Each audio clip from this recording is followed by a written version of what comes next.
কারণ ইউনূসের কারণে আজকে এই এই পরিস্থিতি তৈরি হয়েছে। আজকে যদি শেখ হাসিনার সরকার থাকতো তাহলে তো মানুষ এখন ভাবতেছে যে এই জ্বালানি খাতে এত দুশ্চিন্তা হতো না। আওয়ামী লীগ এর আমলে জ্বালানি খাতে কি উন্নতি হয়েছিল? কিছুই নেয় নাই। এখনই এই সরকার এমন একটা পাইছে যে মানে কিছুই নাই, এমন একটা পরিস্থিতি। ইউনূসের মব শাসন সেটা রয়ে গেছে, আইন শৃঙ্খলা পরিস্থিতির কোনো উন্নতি হয় নাই। পুলিশগুলোর চরিত্র আগের মতোই আছে, তারা আগের মতো পেটুয়া বাহিনী হিসেবে কাজ করে না। কোথায় আইন শৃঙ্খলা পরিস্থিতি হলে ঢাকা শহরের মতো জায়গায় কিভাবে মব হয়, পুলিশের সামনে কিভাবে মব হয়, এটা কিভাবে আইন শৃঙ্খলা পরিস্থিতি উন্নতি? সরকারের আরেকটা নীতি খুব খারাপ, প্রত্যেকটা মিডিয়ায় সরকারের আস্থাভাজন লোকদেরকে বসিয়ে দখলদারিত্ব খুব একটা পারেনি। আমি সরকারের বদনাম করার আগে একটু ভালো ভালো কি করছে সেটাও বলি। আপনি যেহেতু ওইটার জন্য ঠাকুর সাহেব আছেন, উনি বলবেন না হয়। আমি তাহলে আপনি যে প্রশ্ন করছেন সেটাতে যাই। আমি উনি যেহেতু আছেন উনি ওইটা বেশি বলতে পারবেন। তা আমার মনে হয় প্রথমত মুদ্রাস্ফীতি যে এটা বিষয়টা রয়ে গেছে, 180 দিনে অগ্রাধিকার তালিকায় অন্যতম একটা লক্ষ্য ছিল যে বাজার নিয়ন্ত্রণ করা। আপনি যেটা বলছেন আলু পেঁয়াজ অমুক তমুক এগুলোর দাম কমানো, কিন্তু আমরা দেখতে পেলাম যে মানুষ এটাতে মুক্তি পায় নাই এবং 5 থেকে 12% বেড়ে গেছে এই সরকারের আমাদের দ্রব্যমূল্য। সো এটা তো সাধারণ মানুষের গায়ে লাগতেছে।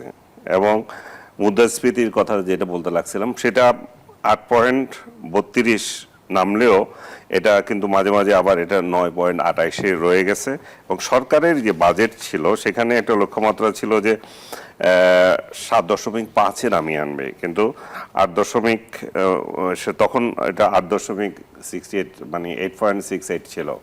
তো এটা যদি না হয়, মানে মুদ্রাস্ফীতি যদি আমরা কমাতে না পারি তাহলে তো টাকার মান থাকলো না। টাকা তো তেজপাতা হয়ে যাবে। যে আশঙ্কা মানুষ করতেছে ব্যাংকগুলোর মধ্যে টাকা রেখে এটার মান যদি কমতেই থাকে তাহলে তার কিছু হলো না। সরকার এই জায়গা থেকে আমার মনে হয়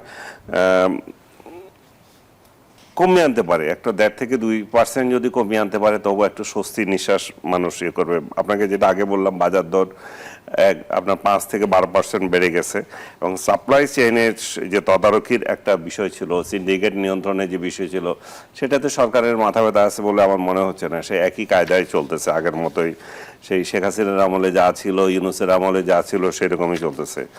এবং রাজস্ব ঘাটতি বা ব্যাটের যে প্রভাবটা সেটা বলতেছে ক্ষুদ্র ব্যবসায়ীদের মধ্যে একটা অসন্তোষ রয়ে গেল। তারা বলতেছে বাজেটে ঘাটতি মেটাতে রাজস্ব বাড়াতে ব্যাটের আওতা বাড়ানো হয়েছে এবং মাঝারি খাতে মানে 15 থেকে 20% পর্যন্ত বাড়তি করের বোঝা ওদের উপর চাপিয়ে দেওয়া হয়েছে এবং স্থানীয় ব্যবসা বাণিজ্যের ধীরগতি এবং ছোট উদ্যোক্তারা এটাতে ক্ষুব্ধ হয়েছে। গ্যাসের সংকটটা যেটা আমি সবাই যেটা ভোগান্তিতে আছে, মধ্যরাতে আসে টিপ করে, এটা এবং চাকরিজীবী মহিলাদের জন্য এটা ভীষণ একটা সমস্যা হয়ে গেছে খাওয়া দাওয়া নিয়ে। যে এটা কিভাবে সরকার কিভাবে ঘাটতি মেটাবে আমি জানি না। শিল্প কারখানায় সরবরাহ স্বাভাবিকের থেকে 15 থেকে 20% হ্রাস পেয়েছে, ফলে ম্যানুফ্যাকচারিং এবং তৈরি পোশাক খাত যেটা আরএমজি বলি সেটাতে উৎপাদন ব্যাহত হচ্ছে, যেটা আমাদের প্রধান আর্নিং একটা। অর্থমন্ত্রী বলেছেন যে সরকারের হাতে কোনো জাদু নেই, সহসা এই সংকটের সমাধান হতে যাচ্ছে না, 2 বছর লাগবে এই সমস্যার সমাধানের ক্ষেত্রে। মানুষ 2 বছর লাগবে এটা মানুষ নিতে পারবে না। মানুষ 17 বছর 15 বছর শেখ হাসিনা সরকার কিছুই করে নাই সেই সমস্ত গালগল্প নেবে না। মানুষ দেখবে যে আপনি কি করছেন। মানুষ এর আগে 15 বছরের পরে ইউনূসের যে 2 বছর গেল, এই 2 বছর কি হাওয়া থেকে চলে গেল? এই 2 বছরের কোনো হিসাব নাই। এই 2 বছর যে ইউনূস কিছুই করে নাই, তাতে করে 18% লোডশেডিং বাড়িয়ে দিয়ে গেছে। সে বিষয়ে কোনো টু শব্দ নাই। ইউনূস কেন এত সবার হয়ে গেল, ইউনূসকে নিয়ে কথাই বলা যায় না। ইউনূসের এরাটা বাংলাদেশ থেকে মুছে দিতে হবে। তাহলে ইউনূস যে 2 বছর দুঃশাসন করে গেছিল সেটা টোটাল কমপ্লিট ইরেজ করে দিলে তাহলে এনে কথা বলতে সুবিধা হবে। কারণ ইউনূসের কারণেই আজকে এই পরিস্থিতি তৈরি হয়েছে। আজকে যদি শেখ হাসিনার সরকার থাকতো তাহলে তো মানুষ এখন ভাবতেছে যে এই জ্বালানি খাতে এত দুশ্চিন্তা হতো না। তাদেরকে অভিযোগ করা হয়েছে যে তারা কূপ খনন করে নাই, তারা দেখিয়ে দিয়েছে 6টা থেকে 8টা কূপ খনন করেছে এবং কত সেফটি পেয়েছে তার একটা হিসাব দিয়ে দিয়েছে। এটি হিউজ। আপনি যদি আমাকে সময় দেন আমি ওইটাও আপনাকে বের করে পরবর্তী ইয়েতে দেখাতে পারি যে আওয়ামী লীগ এর আমলে জ্বালানি খাতে কি উন্নতি হয়েছিল। অনেকে মনে করতেছে না, তারা শুধু মানে শেষ করে দিয়ে গেছে। তারা যে বহুমুখী একটা নেয় নাই এটা তো মানুষ স্বীকার করে। অনেক জায়গায় তাদের ব্যর্থতা ছিল, কিন্তু ঢালাওভাবে তারা কিছুই নেয় নাই, এখনই এই সরকার এমন একটা পাইছে যে মানে কিছুই নাই এমন একটা পরিস্থিতি, সেটা সেই জিনিসটা আমার মনে হচ্ছে যে এখন আর ওইভাবে বলে পার পাওয়া যাবে না। কিন্তু জনাব আনিস আলমগীর, প্রধানমন্ত্রী তো সম্প্রতি বলেছে যে বিদ্যুৎ জ্বালানি সংকটের জন্য স্বৈরাচারী সরকার দায়ী। হ্যাঁ, ওইটাই বলতেছি যে শুধু স্বৈরাচারী সরকারকে দায়ী করে যাবে তা না, তারা দেখিয়েছে 100 এর মতো তারা নতুন খনন করেছে এবং 8টার মধ্য থেকে তারা পেয়েছে এবং ইয়েও পেয়েছে। কত সিএফটি সেটা আমি আপনাকে পরের ইয়েতে দেখাচ্ছি, আমি সংখ্যাটা আমার কাছে লেখা আছে। সো এই যে বিষয়গুলো, আর এই জ্বালানি তো গেলই, জ্বালানি আপনাকে আমি পরে আবার আরো বলবো।